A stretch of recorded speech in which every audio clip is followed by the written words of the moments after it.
strangers. Believe me when I say, loving me is loving danger. Your heart is bound to break. I walk alone in the night, beneath the pale moon. Loving's for the fools. Baby, beware of my bite. I'm alone, I'm alone, I'm a lone wolf. I'm a lone wolf. Hey guys, welcome back to Elvis car review. I hope that every single one of you is having a beautiful day. So today is day 4 of making my Mustang a daily driver, and I already have an issue. I don't know if you can see, but let me try to move close.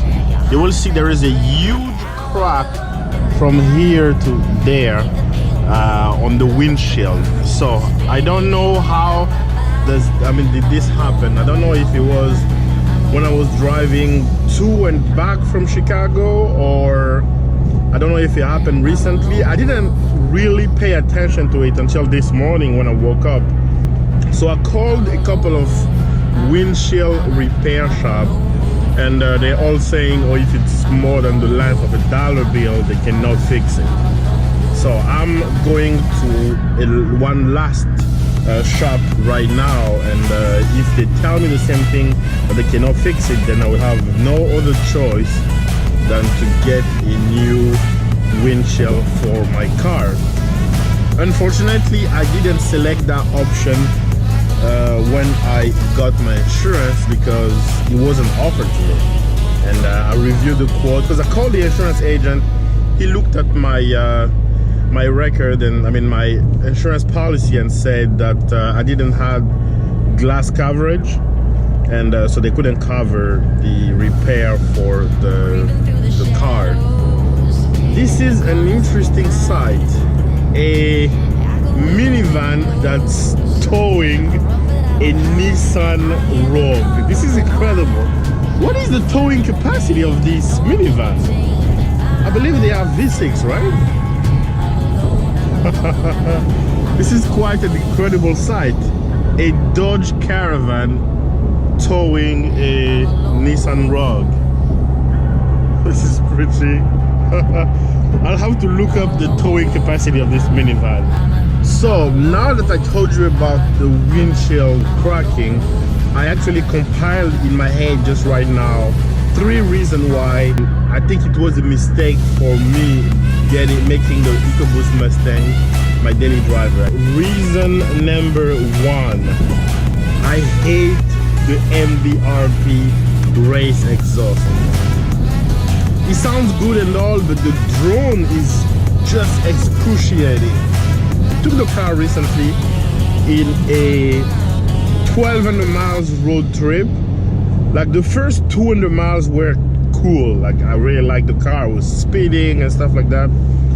After 300 miles, I was tired, and then it became annoying. The worst thing is Ford actually has fake exhaust note coming through the speakers.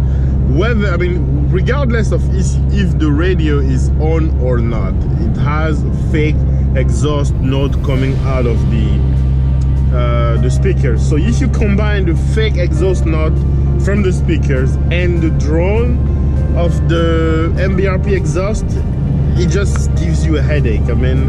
It's pretty bad. So this is the number 1 reason that I hate driving these cars, making this car a daily driver. Second reason why I regret making my Ford Mustang EcoBoost a daily driver is the ride comfort. Now, driving a Ford Fusion and then getting off of it into the Mustang EcoBoost felt like driving a Rolls Royce versus a Mustang EcoBoost. It was incredible. The Ford Fusion was just way better when it comes to the ride comfort. It's not Mercedes level of comfort, but it was way better than the EcoBoost Mustang. So now, and the worst thing is, I have the optional performance package from Ford, which gives you firmer suspension and stuff like that. So which make the ride even worse. Reason number 3 why I shouldn't have made my Ecoboost Mustang a daily driver is I'm constantly worried about everything. I mean, I'm currently driving this car on the highway, and I'm worried about, I mean, especially every time a pickup truck, you know, tried to cut me off and stuff like that. I mean, I'm worried to crash this car. It's not that I wasn't worried in the Ford Fusion. I was worried, but I was less worried than I am right now, because this car is kind of special. So I'm constantly worried when I drive it on the highway because I don't want a chip on my windshield. I'm constantly worried when I go park it, like when I go shopping and stuff like that. I have to park it as far from any other car as possible. So that's reason number 3 that I hate making my Ecoboost Mustang a daily driver.